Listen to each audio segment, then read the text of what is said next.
I wanted to talk about AI, artificial intelligence, ChatGPT, but most importantly, have you got a chance to hear that Drake featuring the Weeknd song, "Heart on My Sleeve"? It's a all AI generated song, and it sounds better than Drake's most recent release, his actual release. And so there's actually more plays happening with this artificial song than there is his actual his most recent release because it's a fire song, and it sounds like Drake and The Weeknd. I can't tell the difference. And playing it back a million times, I cannot tell the difference. Seriously. It's amazing, and I probably should have played it for you before we started this episode. Yeah. So we have a reference point. We'll do two parts on this AI thing. 'Cause it's just such a huge revolution, such a huge evolution to life in general. It's like someone just dropped it down, like an alien just dropped it down, and now we have it. We joke about that with ChatGPT. Yeah. But it's crazy. It's a crazy time for artists, and I'll tell you, the music industry is gonna milk this. The music industry they freaked out when the song got out. All the major labels, they're trying to hunt this down, take it off of every platform they can. They can't keep it in. As we know how the internet works, once it gets to the internet, it's just out there. Why are the labels trying to take it down? My bad. Why are they trying to take it down? Because they can't monetize it, and it's kind of stepping on the toes of their artists in the sense of, the label funnels that money up to them when we hit play on it, and the label pays out the artist.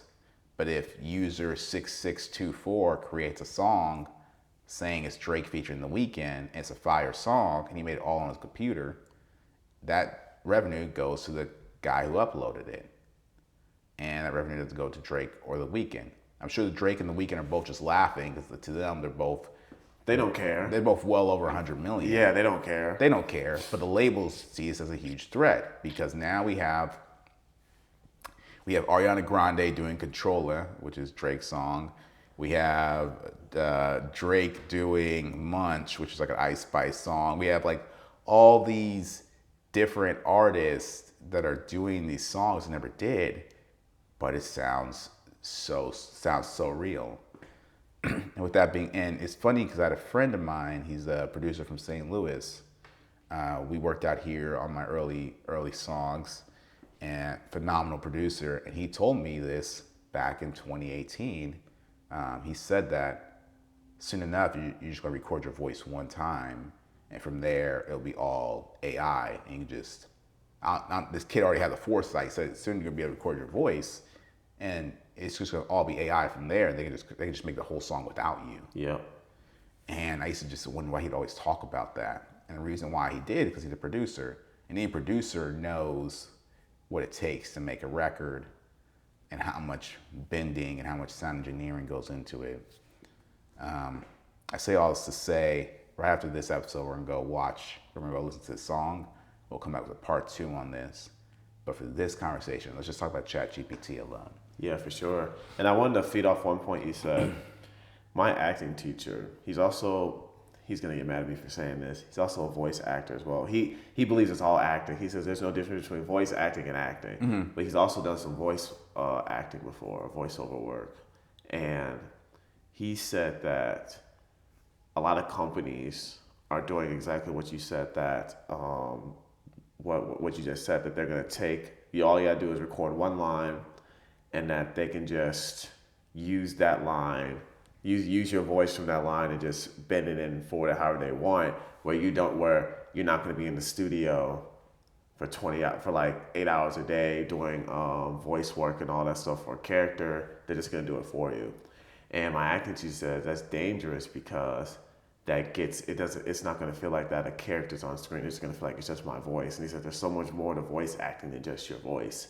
So he says a lot of film companies are already starting to move towards it as well. And I remember he was talking about that in a bar. I'm like, man, you just sound like a crazy old man, like, whatever. Mm-hmm. But then now that I hear that, now with ChatGPT, I'm just like, oh shoot, man, he's right. And I misheard you. I thought you said that the Drake and The Weeknd dropped a song with their voices AI'd into it. I didn't know it was just a regular dude who just used Drake's voice to make that song that he's never done before. Now I understand why the record labels are trying to get it all taken down, yada yada yada, because they can't make money from it. Yeah, so it's a veteran producer. Somebody's producing at home somewhere who's extremely talented, by the way. Record the song with Drake in the weekend, except for it's not Drake in the weekend, it's AI Drake and it's AI Weekend. And it's fire. It's one of the most fire songs. One of the most fire songs of the year. I think anyone who's heard the song and seen this would agree. It's a fire song. But speaking of ChatGPT, I showed it to my coworker. Yes, I showed it when I was with my boss, well, one of my bosses. I showed it to a coworker, and he was stunned by it. I said, "Hey, write a poem. Like, hey, can you write a 500-word essay on the impact of the Holocaust? Just an example, right?" And I pressed enter, and he literally sees it typing it out, and he's like, he's like, yo, and he's like 53. He's like, yo, what is this? And it was like, oh yeah. And I also told him, it gets so sophisticated that you can say, hey, can you write a 500-word paragraph or short essay about the impact of the Holocaust in a 5th grade reading level or an 8th grade reading level? Because a lot of people read in an 8th grade reading level. Yeah. Or a lot of people don't want to read above an 8th grade reading level. Right. So, and he was just like dumbfounded. And so after work, right, after I get home, after I get back here, he tells me, hey man, can you send me that link? It's like, what link? That whatever you were using earlier. He's like, yeah, man, yeah. So I sent it to him. So I think, when you first start using ChatGPT, you kind of just play with it. Right. Right? To see, and I told him, you're only limited by your imagination. Right. That's early. There's no limits. I mean, I don't think you can write like a novel. I've actually seen online people getting it to write novels for them and everything, actually. Yeah, people are doing that. Yeah, so here's my question to you. Here's my counter question to you. Do you think that ChatGPT is going to, for one, do you think that's a good thing for artists? But do you also feel like that it's going to get rid of the creativeness or sap the creativeness that artists have? Mm-hmm. Yes. I think it's sap the creativeness that artists have. Absolutely. I feel like discipline is still going to need to be an element of anything you do. I think people don't realize that. We have a lot of things that are automated in life, but a lot of things that still take discipline, right? If you're gonna start a blog, you're still gonna have to be able to prompt AI to get you what you want out of it, to be more specific, write in an 8th grade level, things like that.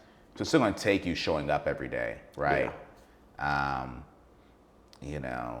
We use it sometimes for some of our descriptions. I didn't want to put that out there. We do. No, it's not a secret. Yeah, we use it sometimes for our descriptions on our videos, but doesn't mean we have to show up every day for our actual video. Yeah. Right. I literally tell ChatGPT, can you write an SEO optimized description on the title of our video? Wow. 250 words.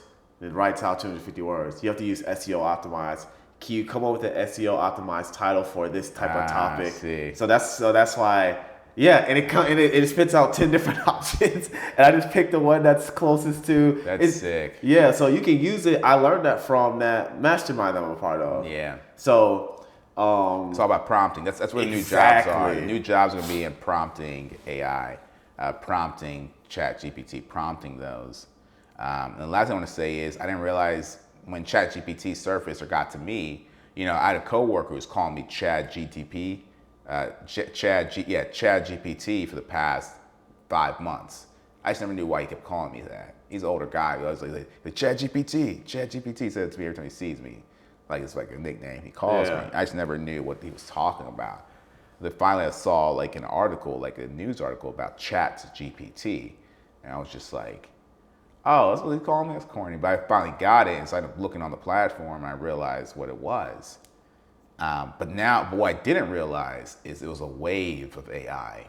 Yeah. Like it's actually the most like primitive of all of them. The rest of them are just ridiculous. Editing videos, drawing pictures, all with a few commands. Like give me something. Make me an art piece comparable to Van Gogh's Starry Night. Make you something, that's different, but comparable. It's like, it's crazy. And then there's one other element that we probably could touch on part 2 of this, but what's your thoughts on all that? Dude, For one, it's funny how you tie two and two together once you finally saw it.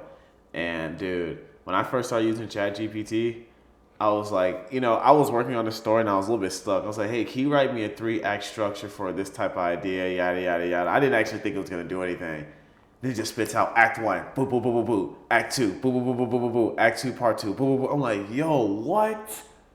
I'm like, yo, this is gonna, like, this isn't, dude. For one, it's cool, but at the same time, it's like, dude, this is gonna completely wreck my creativity if I keep using this. You know what I mean? So you gotta have discipline to be careful with that. Because it's like, and it's not giving me generic ideas. Right. It's giving me really good ideas. Oh, yeah. And I'm just like, dude, I did not know this thing was this sophisticated. And you can say, they say that if you're nicer to it, it gives you more sophisticated answers. Like, after it gives you an answer, you should say, thank you, ChatGPT. That's actually really smart. And if you have a follow-up question after that, it'll make its next answer more. That's crazy. It's almost like you're talking, and this is the danger of AI. It's almost like you're talking to another person. Right. And this is Google on steroids, it feels like. Because Google, they can only pull out articles and reference points and links to different, you know what I mean? But like ChatGPT, I've heard about people who wrote in full papers and essays on it. And it's not it's not plagiarizing because it's all original AI thought. Right. And that's what's scary. Yeah, absolutely. Perfect time of that. Yeah, you got that right.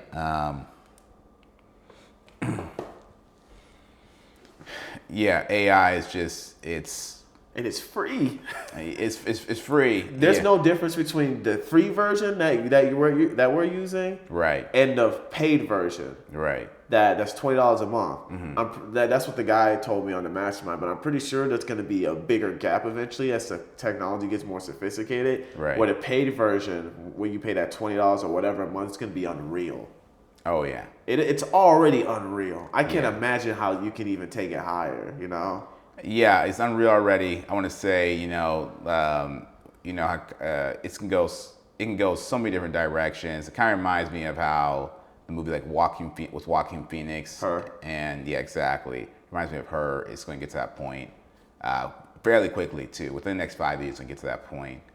No question in my mind. I agree. With the whole Drake and the Weeknd song, I believe every song they had in the past discography was. I listened to songs from 5 years ago. I still think they're all AI now. That's how believable it was. Now all of his discography sounds like AI to me. Like all of Drake and the Weeknd songs just sound like was all of this AI. Now I question it because of how believable this most recent record was. Copywriters are about to be out of jobs. Man, I don't know what's about to happen, but it's amazing, and it's I just don't know how it all sprung up at the same time. It came out of nowhere, dude. A wave of a lot of different forms of AI,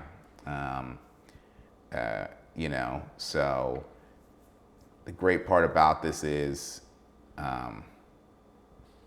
gonna be a hell of a ride. I really don't know what's gonna happen. Right. Yeah, I just had an audition pull through. This is Black Hollywood. They do want it turned in immediately or by 11 a.m. I guess some sort of emergency television show. They need to bring somebody on this afternoon. So That's what we get into. Yep. That's what it's all about, guys. It's Black Hollywood, and we'll be back on that episode soon. Go be great. Go be great.